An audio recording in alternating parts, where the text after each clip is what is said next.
दोस्तों, आज की कहानी है बहू कभी तो टिक कर घर बैठ जाया करो।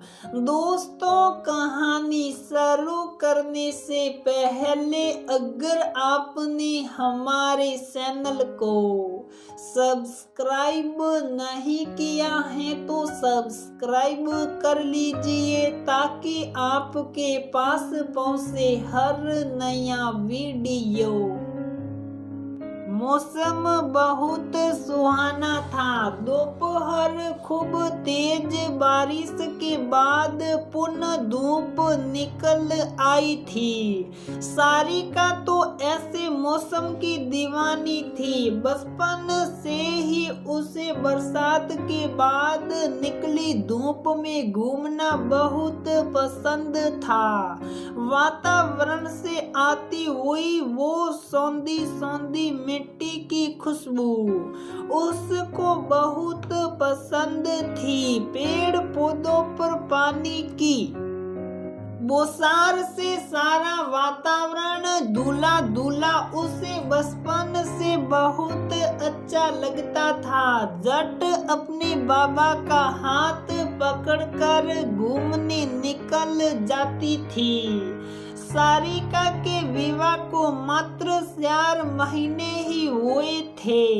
उसको कोई महंगे महंगे शौक नहीं थी। बस एक यही शौक था, बरसात की बूंदें धरती पर पड़ते ही उस का मन एक बच्चे की भांति घूमने के लिए मसल उठता था। झट से कमरे में जाकर अतुल को फोन लगा बैठी। सुनो, मौसम बहुत सुहावना है क्या? अभी इतना ही बोली थी कि अतुल ने हंसते हुए कहा, हाँ बाबा, मैं भी देख रहा हूँ कि मौसम बहुत सुहावना है। मैं तुम्हारे फोन का ही इंतजार कर रहा था। पता है, मुझे आज दफ्तर से जल्दी आना है। तुम तैयार रहना, दोनों मिलकर घूमने चलेंगे। मुस्कुराते हुए अतुल ने कहा, नव विवाहित दंपति को एकांत का अवसर ही तो चाहिए होता है, और उस पर ऐसा मौसम हो तो सोने पर सुहागा हो जाता है। अतुल भी इन 4 माह में सारिका को इतना तो समझ ही चुका था कि बस ऐसे मौसम में वह थोड़ा सा घूम फिर कर चाट पापड़ी खाने मात्र से ही खुश हो जाती थी। जबकि वह अपने दोस्तों की बीवियों के किस्से सुनता था तो हैरान रह जाता था कि महंगे महंगे उपहारों के बाद भी उनके ताने कम नहीं होते थे। इस मामले में वह अपने आप को खुश किस्मत समझता था। वैसे भी सारिका का मायका दूसरे शहर में होने के कारण बेचारी कहीं और जा भी नहीं पाती थी। मन ही मन इन्हीं विचारों में मगन अतुल अपनी मेज पर पड़े काम को जल्दी जल्दी निपटाने लगा। इधर सारिका ने भी अतुल से स्वीकृति मिलते ही झट से अपनी मन पसंद लता मंगेशकर के पुराने गीत लगाए और जल्दी जल्दी रसोई में रात के खाने की तैयारी करने लगी। एक तरफ दाल चढ़ाई और दूसरी तरफ सब्जी को छौंक लगाकर आटा गूंथने लगी। सासू माँ रसोई में आते ही बोली, क्या बात है, आज बड़ी जल्दी जल्दी सब काम कर रही हो? मगर सारिका ने कुछ उत्तर बस हौले से मुस्कुरा दी। शारदा को दाल में कुछ काला लगा, बाहर जाकर बैठ गई। सारिका ने जल्दी जल्दी रसोई का काम निपटाया तो देखा घड़ी में 5:30 बज रहे थे। कमरे में जाकर अपनी मन पसंद आसमानी रंग की फूलों वाली शिफॉन की साड़ी निकाली और बहुत खूबसूरती से तैयार हो गई। अनुभवी सास शारदा समझ गई थी कि महारानी का फिर से घूमने का ही प्लान है। वैसे शारदा को सारिका से कोई शिकायत ना थी। इन 4 महीनों में उसने घर का काम काज बखूबी संभाल लिया था, परंतु जैसे ही घूमने के लिए वह अतुल के साथ बाहर जाने को होती तो शारदा को गुस्सा सड़ जाया करता था। शारदा ने झट सुबह से अपनी नंद माधुरी को फोन कर उसे चाय पर बुला लिया। पूरे 5:45 पर घंटी बजी। सारिका ने दौड़कर दरवाजा खोला, परंतु मायूसी हाथ लगी।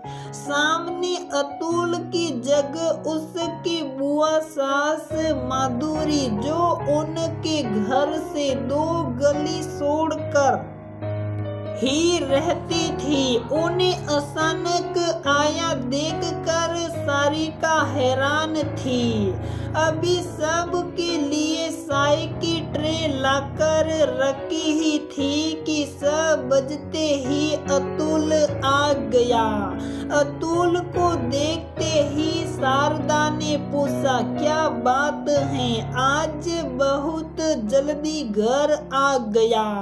हाँ, मौसम अच्छा हो रहा था, सोचा जरा बाहर घूम आते हैं, कहता हुआ अतुल फ्रेश होने चला गया। बेटे के पीठ पीछे सारिका की बुआ सास के सामने गुस्से में शारदा बोली, बहू कभी तो टिक कर घर पर बैठ जाया करो, हर समय तुमको घूमने की ही पड़ी रहती है। मौसम का क्या है, मौसम तो आए दिन सुहावना होता रहेगा। शारदा की बात अतुल ने भी सुन ली थी और सारिका की आंखों के आंसू भी उससे छिपे ना रह सके थे कि अचानक गुस्से से माधवी बोली, क्या भाभी आप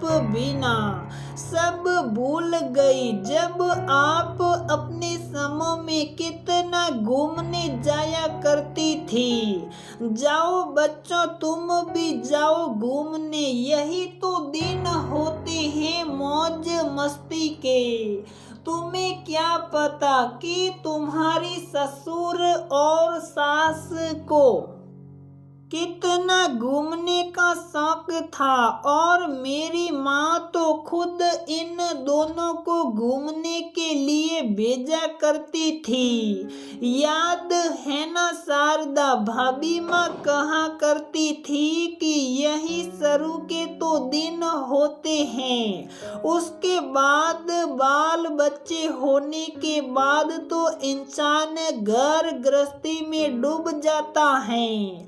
अब आप ही देख लो कि घर गृहस्थी में आप इतने वर्षों तक कहाँ निकल पाई, जितना आप शुरू में घूमने फिरने निकल पाती थी। अब जाकर बेटे की शादी करने के बाद आपको थोड़ा सा आराम मिला है और भैया के साथ कुछ वक्त बिताने लगी हो। माधुरी की बात से शारदा जी निरुत्तर थी। उन्हें अपना समय भी याद आ गया और आंखों में बच्चा ताप के आंसू भी थे। हाँ माधुरी, तुम ठीक कह रही हो। शायद सास बनने के चक्कर में मैं अपना समय भूल गई। सच, विवाह के बाद यही तो दिन होते हैं जिनकी वजह से पति पत्नी एक दूसरे को समझ सकते हैं। जाओ बहू, तुम जाओ, यहाँ का काम मैं देख लूंगी। शारदा ने मुस्कुराते हुए सारिका को कहा। आजकल सारिका ने, शारदा जी, मैं एक बहुत बड़ा बदलाव देखा है। जब भी ऐसा मौसम सुहावना होता है, खुद ही अतुल को दफ्तर फोन करके जल्दी बुला लेती हैं और बेटे बहू को खुशी खुशी घूमने के लिए भेज देती हैं। दोस्तों, विवाह के आरंभ के दिन बहुत महत्वपूर्ण होते हैं और अमूल्य भी। यदि अरेंज मैरिज होती है तो पति पत्नी को आपस में एक दूसरे को समझने में समय लगता है और ऐसे समय में उनको एक दूसरे के सानिध्य की जरूरत होती है।